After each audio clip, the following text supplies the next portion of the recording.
Aquesta qüestió la abordem avui també, d'aquí uns instants, amb l'alcalde de Barcelona, Xavier Trias. El mateix dia que ell demana explicacions a l'arquitecte dels nous encants de què ha passat, perquè les imatges que hem tingut aquest cap de setmana amb els aiguats és que a 10 dies de la inauguració queia l'aigua, per l'amor de Déu, com podem veure en aquestes imatges i en moltes altres, que han permès fixar-se amb una nova instal·lació que vindria a respondre a les neguits i les necessitats que tenen els venedors dels encants vells, però que, fixin-se com queia l'aigua dissabte a la tarda, després de l'aiguat intens que va caure. Clar, una cosa és que, com que està oberta aquesta instal·lació pels costats, si la pluja ve acompanyada de vent, doncs pugui mullar l'interior. Una altra cosa és que hi hagi goteres perquè no engolleixi, i sobretot els desaigües no hagin tingut l'oportunitat, amb una obra nova que va de fer, d'engolir l'aigua amb la intensitat que correspondria. El Pol Marçà ha anat als encants i mentre ell ens explica totes aquestes coses i ens aporta algunes altres dades, l'alcalde està escoltant ja aquesta informació i ell mateix donarà la seva versió just després d'escoltar-te, Pol. Bona tarda, Josep. Doncs hi haurà molts paradistes que estaran pendents, evidentment, de les explicacions que puguin donar. Ells han conegut avui la decisió de l'Ajuntament, tu l'avançaves. La data d'inauguració estava prevista pel proper dia 21. Per tant, d'aquí a 10 dies la data ha quedat suspesa, no se'n pactarà una de nova fins que demà l'Ajuntament, els responsables de la constructora, l'arquitecte i els paradistes parlin de veure quant de temps cal per arreglar aquest problema. Parlaves d'un sostre que és bàsicament l'emblema d'una obra que ha costat 55 milions d'euros, que els paradistes han estat esperant durant 2 anys amb l'esperança de que finalment poguessin fer un trasllat que ara s'ha vist frustrat. A més, l'Ajuntament ha decidit encarregar un informe independent a la Universitat Politècnica de Catalunya per intentar esbrinar exactament què hauria passat amb aquests baixants d'aigua, perquè el sostre no va poder engolir tota l'aigua que havia caigut el dissabte al matí i, a més, evidentment, l'Ajuntament que insta l'arquitecte i la constructora a tirar endavant les millores que siguin pertinents. L'Armand Colàs és el vicepresident dels paradistes, sou més de 300 els que estàu pendents d'una obra durant 2 anys i a 10 dies de fer el trasllat us diuen que no. Vist el que ha passat, com us queda el cos després de la decisió que avui us comunica l'Ajuntament de Barcelona? Bueno, a veure, més que... Bona tarda. Més que per això, ens quedem sobtats el dissabte quan va entrar molta aigua, que podíem pensar moltes coses, no? Però el que mai podríem pensar és que al sostre i pel mig entrés aigua, no? Una situació en la qual ara mateix esteu en un impàs que no sé fins a quin punt els paradistes podeu aguantar, perquè quan un ja ho té tot a punt per fer un trasllat important com és el que havíeu de fer, complet de totes les parades, haver-ho d'aturar durant un temps indefinit permet la subsistència comercial en aquest cas? A veure, n'hi haurà casos. N'hi ha gent que no podrà, perquè, a veure, l'estructura que té l'ha bellugat aquí i la que té allà ha menguat, perquè, clar, penso comerços de ram de mobles, no? Doncs estan liquidant allà per vindre aquí, no? Llavors aquí tenen mig muntat i allà ho tenen mig buit. Clar, ara aguantar més temps per aquesta gent serà complicat. Per altra gent no, perquè el mateix que tindrem allà, potser ho portem aquí i el diumenge estaríem allà venent i el dimecres estaria allà. Demà al matí teniu una assemblea, tots els paradistes, voleu parlar amb la gent de l'Ajuntament, voleu parlar amb els responsables de l'obra. Quin ambient hi ha ara mateix entre els paradistes? Avui suposo que, evidentment, qui més qui menys, heu pogut parlar entre vosaltres per valorar quina era la situació que esteu patint ara mateix. A veure, la majoria el que volem és, primer, motiu. Per què ha passat això? Després, com s'arreglarà això? I que s'arregli bé, que no tinguem allò de bueno, pues, si torna a ploure tant, pues igual passa. No, volem que es diguin, senyors, ja està solucionat el tema. I després el temps que trigaran en fer-ho. I això és el que reflexa avui al pati, al mercat. Es parlava molt d'això, que tenim que vindre amb unes garanties. No podem esperar que un dia que plogui molt, estan treballant allà en tot ple de gent, que passi una cosa com aquesta. Afortunadament, dintre del que ha passat quan no hi havia ningú. No hi ha ningú, és a dir, quan encara no estàveu treballant, els magatzems encara no estan plens del tot. Exactament, això és el cas. Imagina't que hagués passat quan estava ple de gent, els magatzems plens, i nosaltres venent en gènere, no?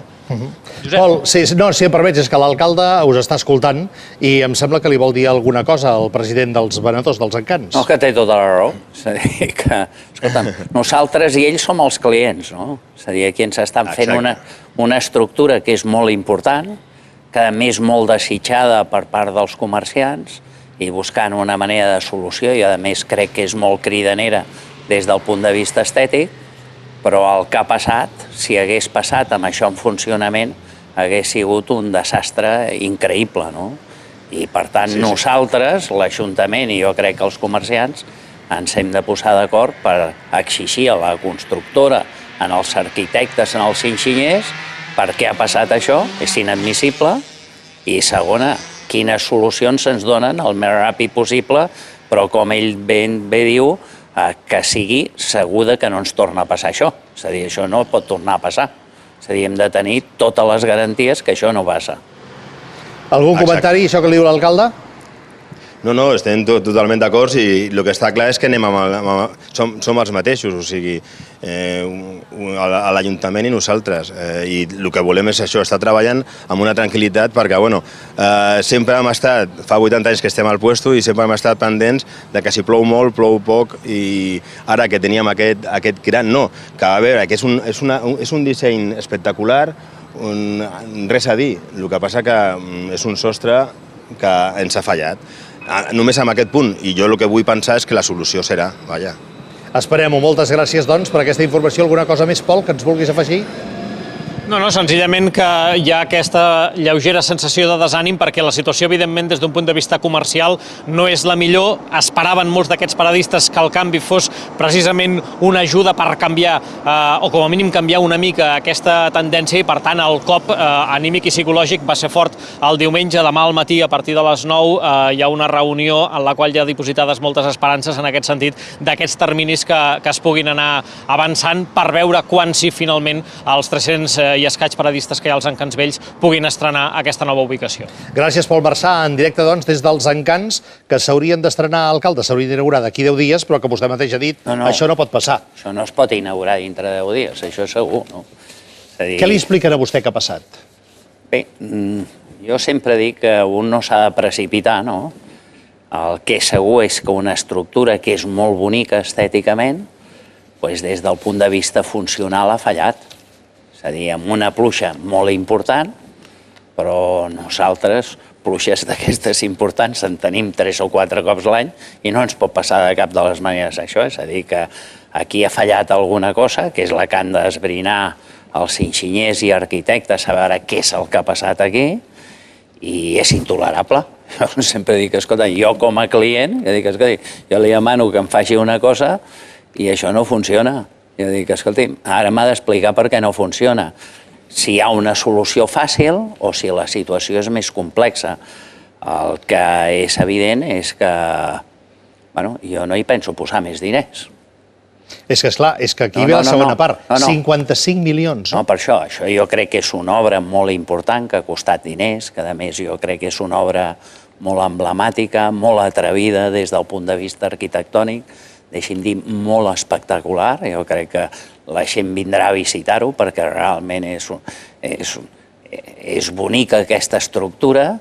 És veritat el que deia vostè abans, és a dir, una cosa és que faci vent i et mullis, que això tots ho tenim assumit. En dia de llevantada la pluja entraria segur. Nosaltres tots tenim assumit que això és un espai obert, no? I per tant ningú discuteix que això és així. Però és que el que ha passat no és això. El que ha passat és que han fallat els mecanismes de quan plou sobre aquestes teulades, es fa una corrent d'aigua que ha generat aquí, si arriben a estar dintre, és una catàstrofe per tot el que tenen emmagatzemat, etc. Per tant, això és absolutament una cosa no admissible, no és allò que dius, és que s'ha mullat una miqueta, no, és que això ha sigut una boixeria. Les imatges que estem veient són realment espectaculars. No, però jo crec que són poc, aquestes imatges. No, aquestes les que veiem abans, vaja, però ara veus unes goteres, però el que ha caigut és això, són xorros d'aigua que jo crec que no pot ser de cap de les maneres. Vostè, més enllà de l'explicació als enginyers i als arquitectes, ha demanat també a la Politècnica... Sí, jo demano un informe extern, perquè jo crec que és bo que hi hagi una valoració externa, no només del que ha passat, sinó de quines són les solucions de futur que ens donguin garanties de que això no torna a passar. Després hi haurà d'haver la discussió de com els que han intervingut amb això assumeixen els costos, perquè, evidentment, aquests costos no els ha d'assumir mercats, ni l'Ajuntament. Aquesta és l'altra discussió que segur que es donarà, però que jo crec que tothom és conscient que, escolta, això mai havia d'haver passat.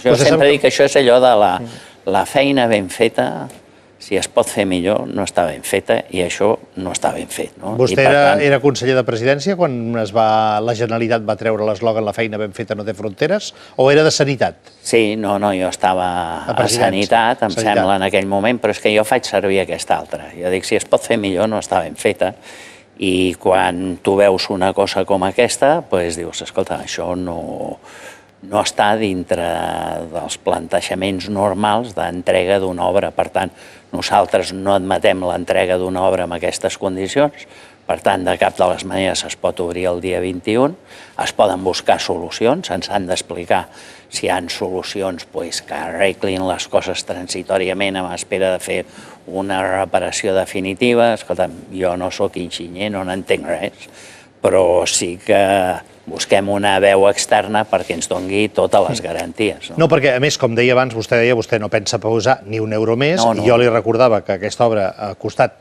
55 milions, 3 més dels que en principi es va dir que costaria, i tal com estan les coses, esclar, el ciutadà no entendria que una obra que costa 55 milions en aquests moments no s'entregui en condicions. Aquesta és la típica inversió que consisteix en que sigui productiva. Aquesta inversió jo crec que és el que es pretén, que sigui atractiva. Es pot discutir si s'havien de gastar aquests diners o no aquests diners. Jo crec que és una obra que és molt espectacular, que jo crec que ha de ser productiva i ha de generar que aquesta gent que està allà els augmentin les ventes. Jo crec que molta gent de fora pot venir-ho a veure. Jo crec que serà... És una obra que vostè va heredar. Sí, però jo crec que serà una... Jo ho defenso, jo crec que serà atractiva per la ciutat. Jo no sóc dels que em dedico a parlar malament dels anteriors. Jo dic, escolta, pots discutir si s'havia de fer així o així, però jo crec que sí que hi ha una cosa que és molt important, que el que no pot passar és això, que no pot passar és que s'inundi. Alguns dels anteriors sí que el critiquen a vostè perquè diuen que pensa privatitzar els aparcaments... Això és una altra cosa. Per poder, sí, ara canviem de tema, per poder fer pisos, que és la roda de premsa... Això ho volien fer ells sense fer els pisos. És a dir, jo el que m'he trobat és un projecte dels anteriors que volien fer el mateix sense fer els pisos. Jo sempre dic que, escolta'm, nosaltres el que hem de fer no és privatitzar, és explotar els aparcaments de la ciutat de Barcelona d'una manera diferent, que vol dir no perdent la propietat, perquè el que no té sentit és perdre la propietat, és treure profit d'aquesta propietat.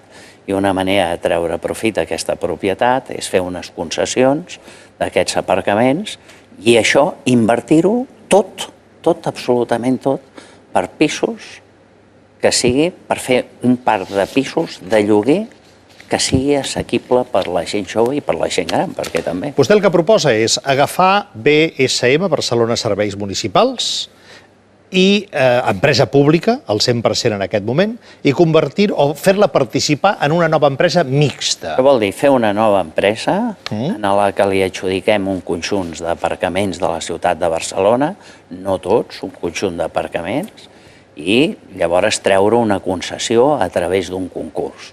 Nosaltres d'aquesta operació volem treure uns diners mínims a l'acte de 100 milions d'euros. Després, escolta'm, anirà traient els seus rendiments, en el qual nosaltres en aquesta nova entitat tindrem el 40% i l'entitat que es presenti en aquest concurs i el guanyi tindrà el 60%. Si el guanya, ha de donar a l'Ajuntament en aquell moment 100 milions d'euros. Mínim. Mínim, molt bé. Què farà vostè, què vol fer amb aquests 100 milions d'euros? Amb aquests 100 milions d'euros vull fer 1.000 pisos. No, jo vull fer 1.000 pisos. D'aquests 1.000 pisos, 500 seran per gent amb problemes socials. Gent desnonada, gent que està en situacions límit, etc., famílies en situació llindant la pobresa. 500% amb aquests problemes. 400 per nois joves, persones que no guanyen suficient per poder accedir als pisos normals, i nosaltres necessitem posar uns preus de lloguer que varien entre 200 i 350 euros, no? Amb una finalitat que jo sempre dic que el que hagi de pagar la gent sigui més o menys un terç del sou que té. Aquest és un altre plantejament. I 100... Per tant, que un mileurista pugui tenir accés a un pis a un terç del seu sou. Sí, a 250 euros, 300 euros. I nosaltres, a més, deixem uns diners que siguin per comprar uns 100 pisos i fer una reforma d'aquests pisos i també posar-los amb aquest règim de lloguer, perquè creiem que també la restauració i agafar pisos que en molts casos ens trobem a diferents indrets de la ciutat que estan en molt males condicions i que els podem comprar nosaltres a un preu baix, a un preu normalet, no? Aquests pisos nosaltres ser capaços de restaurar-los i posar-los en aquest sistema de lloguer. Ara ho té fàcil, perquè sembla que les entitats bancàries que tenen pisos que no els treuen, els estan posant a la venda per 4 quartos. No, bueno... Si vostè el reganeja una mica en tant que ajuntament, encara li faran més bon preu a vostè. Jo sobretot busco en aquests llocs conflictius, difícils, que hem de donar solucions, no? Nosaltres, per exemple, avui hem firmat amb Caixa Catalunya, hem firmat un acord que jo crec que és important, que és un conjunt de pisos que té Caixa Catalunya en situació complexa, que ens els posen per gestionar nosaltres per gent en situació límit. Això també és important, jo ho agraeixo, és a dir, jo crec que és una cosa important. Per tant, anem sumant un munt de coses que ens permetrà en el futur, una obsessió meva, i és tenir un parc d'habitatge de lloguer a preu assequible. Aquesta jo crec que és l'obsessió d'un ajuntament. Jo sempre dic, això és un ajuntament que des de l'Hospital del Mar fins al Besòs ho hem requalificat tot. I hem construït. Canvi espectacular. Quants pisos de lloguer a preu assequible hem fet? 100. Escolta'm, però això és una bogeria. Nosaltres, jo dic, escolta, jo en 2 anys en vull fer 1.000, però jo no dic que en 2 anys en farem 1.000 i després ens adormirem. No, no. Jo dic, i aquesta és una política que l'hem de fer durant 20 anys. Perquè si això ho haguéssim fet 20 anys, ara tindríem un parc de lloguer molt important a bon preu i, a més, l'Ajuntament tindria un gran patrimoni. En canvi, ens hem dedicat a vendre, no? Que és un disbarat. Vendre és un disbarat, no? Però també ha sigut la manera de tenir diners, no? Sí, però això és una manera... Jo, des del meu punt de vista, el que es feia era estimular l'especulació. Aquí s'ha creat una gran especulació i jo crec que ha sigut un error. Nosaltres el que hem de fer segur és tenir aquest parc d'habitatge perquè, fixa't, ara de cop ens n'adonem que no ho hem fet bé. Per tant, a vostè no l'estranya que els partits polítics que havien governat durant 35 anys a l'Ajuntament de Barcelona, aquesta iniciativa seva no els hagi agradat gens ni mica. No els agrada, no sé per què, perquè haurien d'estar entusiasmats, perquè... No, però vostè el posa de manifest, o ha posat de manifest la seva mancança, no? Bueno, però jo sempre dic que... No pretendrà ara que després que vostè els hagi passat la mà per la cara li agraeixin. No, jo faig una cosa que és diferent. No ficar-me amb els altres, jo els dic, escolti'm, per què no m'ajuden a fer allò que jo crec que és incontestable que s'ha de fer? Jo dic, deixem qui té la culpa, deixem-ho. Jo dic, deixem-ho estar. Jo dic, escolti'm, és bo fer 1.000 pisos a lloguer a un preu assequible? Oi que sí? Doncs home, escolta'm, no fiqueu més pals a les rodes. Si vostè ara en vol fer 1.000, però vol fer-ne 1.000 cada any durant 20 anys... 1.000 cada any és impossible. Aquests 1.000 els farem en 2 anys i mig, jo crec que haurem fet aquests 1.000, i el que hem de fer és que els rèdits que es vagin generant de tot això vagin fent una bossa per fer més pisos. O sigui, m'està dient que, per tant, de la gestió externalitzada dels aparcaments, el 40% de la qual estarà en mans igualment encara de l'Ajuntament. Els rèdits que tinguin aquests diners els utilitzarem per fer més. Sí, tots els diners dels aparcaments de Barcelona a partir d'aquesta operació aniran destinats a vivenda social? Jo crec que sí, perquè fixis, es pot prioritzar altres coses. Pot haver un moment que diguis, ara hauríem d'ajudar a prioritzar, però és que un programa com aquest no el pots fer només 2 anys. És a dir, que això ho hem de fer 10, 15, 20 anys. Això, fixis, jo ho he viscut amb un altre tema molt important, que és la recerca, no? La recerca biomèdica. Per què estem en punta de la recerca biomèdica? Perquè manés qui manés a la Generalitat i en l'Ajuntament de Barcelona s'ha impulsat una política de recerca ben feta. I hem passat tots. Jo dic, s'ha fet bé, s'ha fet bé. I han vingut altres i han continuat. I dic, doncs, escolta, això és el que s'ha de fer. Però vostè diu, no sé, que hi hagués en algun moment alguna prioritat. Esclar, la prioritat pot ser que la Generalitat li demani més diners dels que vostè ja li ha deixat, perquè vostè s'ha convertit en el banquer de la Generalitat. Jo sóc un acreedor. Un acreedor? Sí. I està segur que cobrarà? Sí. Sí? Sí. Miri que són temps que els acreedors... El que he de saber què he de fer per cobrar. Hi ha cops que instar la fallida no et porta a cobrar, et porta a quedar-te, que és el que hi ha gent que vol. Hi ha gent que em volen ficar en un gran embolic, que diu, escolta, el tries, i dic, no us poseu nerviosos. Aquí s'ha de saber quan pots cobrar, quan no cobraràs, i quan es pugui cobrar, hem de cobrar, no? I jo el que sóc és acreedor, no? Ara no estic boig, sé la situació que passa a la Generalitat, que és una situació lamentable, tothom vol apretar la Generalitat, i jo dic, escolti, però qui ha portat a la Generalitat en aquesta situació? Els que em diuen això, els que em diuen, escolta, m'has de reclamar més, jo dic, sap què ha passat en els últims 10 anys? La Generalitat tenia un deute acumulat de 10.000 milions i vostè l'ha portat a 46.000 milions. L'últim any va fer un dèficit de 9.000 milions. I dic, vostè que ha produït això, ara em ve a explicar per què no reclamo, Tria, estàs d'encarant el president. Jo dic, escolta'm, jo m'encaro a qui sigui. El que hem de fer és cobrar i fer les coses amb ordre i ben fetes. Això és el que hem de fer. Té garantia de cobrar? Sí, que cobrarem, clar que cobrarem. Bueno, igual cobrem abans del que s'imagina la gent, perquè el senyor Montoro és capaç de fer unes normatives que ens facin cobrar abans d'hora. Ja dic, escolta, jo l'únic que demano a tothom és que sigui respectuós amb la Generalitat. Jo no vull una Generalitat humiliada. Jo sóc l'alcalde de la capital de Catalunya, alguns voldrien una Catalunya menys tinguda, jo vull una Catalunya forta. I això vol dir un canvi del sistema de finançament de la Generalitat, canviar les coses. La manera de canviar les coses no és que et deixin endeutar. Si tu estàs arruïnat i et deixen endeutar més, doncs estàs una mica més arruïnat. El que s'ha de fer és veure quins ingressos tens quan ets un país que no és veritat que no produeixis.